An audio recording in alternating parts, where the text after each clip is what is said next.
Assalamualaikum warahmatullahi wabarakatuh. Salam sejahtera untuk kita semua. Perkenalkan, nama saya Immanuel dari Prodi Pendidikan Pancasila dan Kewarganegaraan Universitas Negeri Makassar. Jadi tujuan saya membuat konten ini adalah untuk memenuhi tugas akhir dari mata kuliah saya, yaitu mata kuliah pengelolaan kelas. Dalam video ini ada dua tema yang akan kita bahas, yaitu yang pertama membina disiplin dan perilaku anak,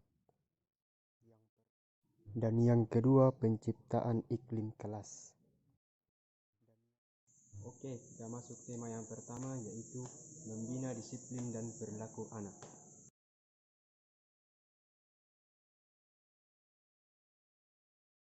Oke, dalam membina perilaku disiplin anak pada tingkat SD, ada beberapa hal yang perlu kita lakukan sebagai seorang guru. Yang pertama yaitu mengembangkan pemahaman siswa mengenai manfaat mematuhi aturan. Jadi, guru memberikan pemahaman kepada siswa, mengembangkan pemahaman siswa mengenai apa manfaat yang akan siswa peroleh ketika mereka mematuhi aturan-aturan yang berlaku. Yang kedua, mengembangkan kemampuan siswa untuk mengembangkan kontrol internal terhadap perilaku sebagai dasar berperilaku disiplin. Jadi, guru memberikan kesempatan kepada siswa untuk mengembangkan sikap-sikap baik yang ada pada diri siswa sebagai dasar untuk berperilaku disiplin. Yang ketiga, memberikan teladan bagi siswa. Jadi tugas seorang guru itu perlu memberikan teladan bagi siswa, bagaimana kita berperilaku baik agar perilaku kita tersebut bisa dicontoh oleh siswa.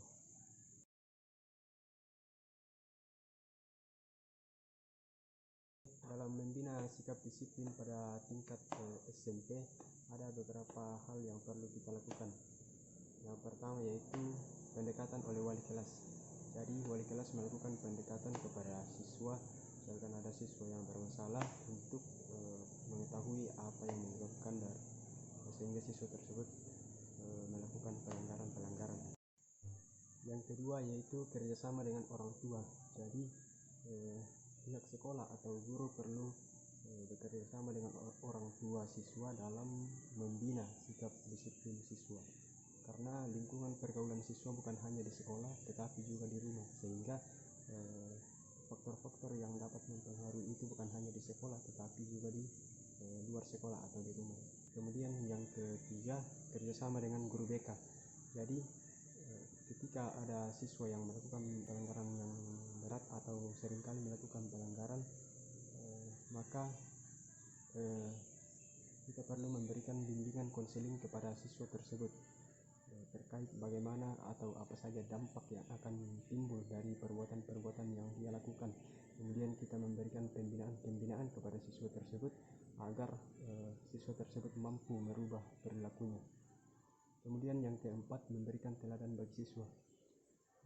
Guru perlu memberikan teladan bagi siswa karena bagaimana kita mengajarkan berperilaku disiplin yang baik ketika kita sendiri tidak mampu memberikan contoh yang baik kepada siswa kita. Oke, dalam membina sikap disiplin siswa pada tingkat SMA, ada beberapa langkah atau hal yang perlu kita lakukan sebagai seorang guru. Yang pertama yaitu memberikan teguran. Jadi ketika ada siswa yang melakukan pelanggaran, kita sebagai guru memberikan teguran terhadap siswa tersebut. Yang kedua, memberikan sanksi kepada siswa yang melanggar. Jadi ketika ada siswa yang melanggar, kita memberikan sanksi kepada siswa tersebut. Sanksinya itu harus sepadan dengan perbuatan-perbuatan melanggar yang ia lakukan. Kemudian yang ketiga, melakukan pembinaan kepada siswa.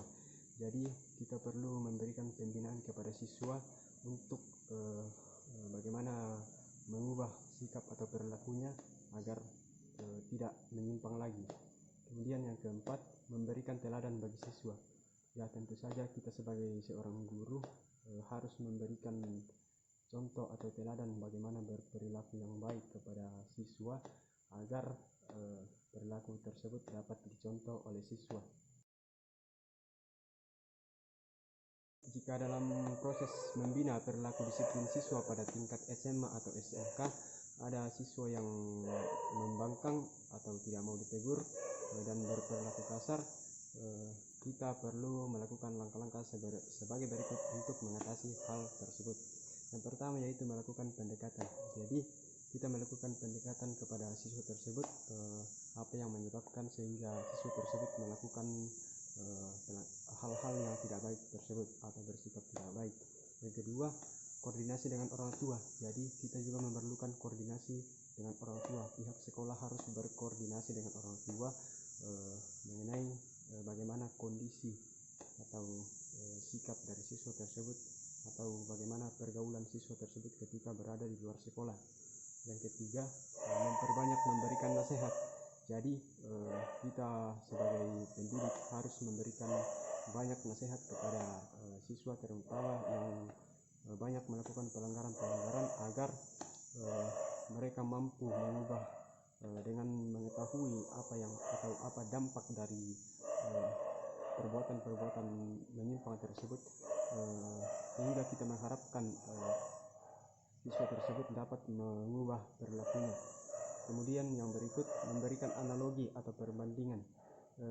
Kita perlu memberikan analogi atau perbandingan terkait mengenai dampak yang timbul ketika ia melakukan perbuatan menyimpang.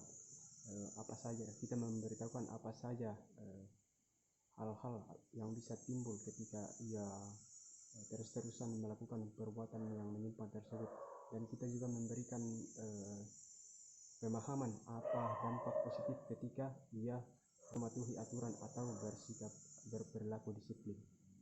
Yang terakhir yaitu memberikan tanggung jawab atau kepercayaan. Jadi kita juga perlu memberikan kepercayaan atau tanggung jawab kepada siswa tersebut, agar dari tanggung jawab yang diberikan itu mereka boleh belajar bagaimana kita mempertanggungjawabkan kepercayaan yang diberikan kepada kita, dan dari situ pula akan timbul hal-hal baik atau hal-hal positif, sehingga dalam proses pembinaan perilaku cepat atau lambat perilaku siswa tersebut akan berubah. Oke, kita masuk pada tema yang kedua, yaitu penciptaan iklim kelas.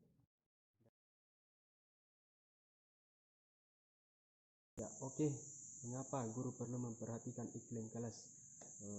Jadi pentingnya guru memperhatikan iklim dari pembelajaran, karena yang menentukan berhasil tidaknya atau tercapai atau tidaknya tujuan dari pembelajaran itu adalah iklim kelas. Jika dalam proses pembelajaran guru tidak mampu mengontrol pembelajaran, sehingga apa yang guru sampaikan itu tidak bisa dipahami oleh siswa, maka hal itu bisa dikatakan sebagai proses pembelajaran yang tidak berhasil.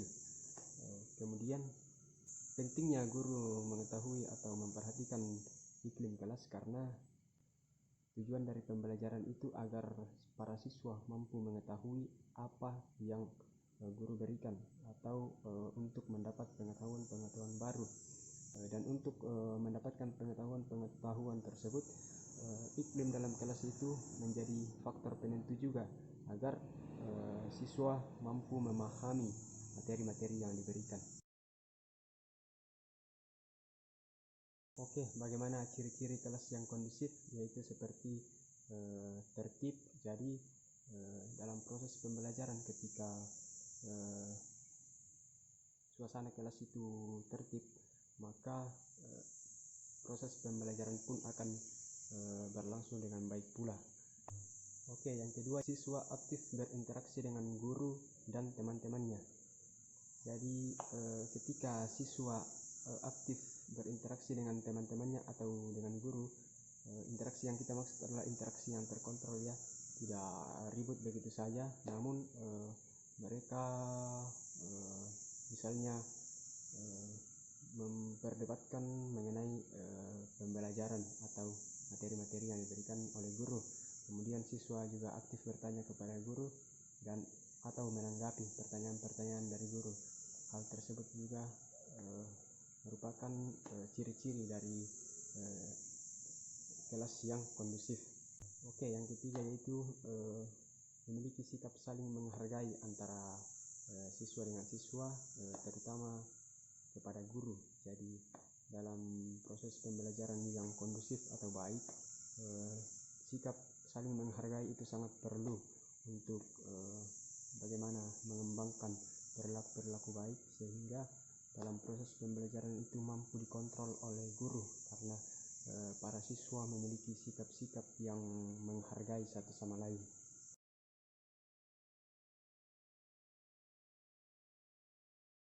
Oke, bagaimana cara yang dapat kita lakukan untuk tetap mempertahankan suasana atau kondisi kelas yang kondusif, terutama dalam era sekarang di mana protokol COVID-19 harus diterapkan secara ketat. Jadi yang pertama yaitu kita perlu mematuhi protokol kesehatan, misalnya dengan menggunakan masker, rajin mencuci tangan, kemudian jaga jarak. Yang kedua yaitu menggunakan model-model pembelajaran yang sebisa mungkin menghindari adanya kontak fisik atau jarak yang begitu dekat antar siswa, supaya dalam proses pencegahan COVID-19 ini bisa maksimal.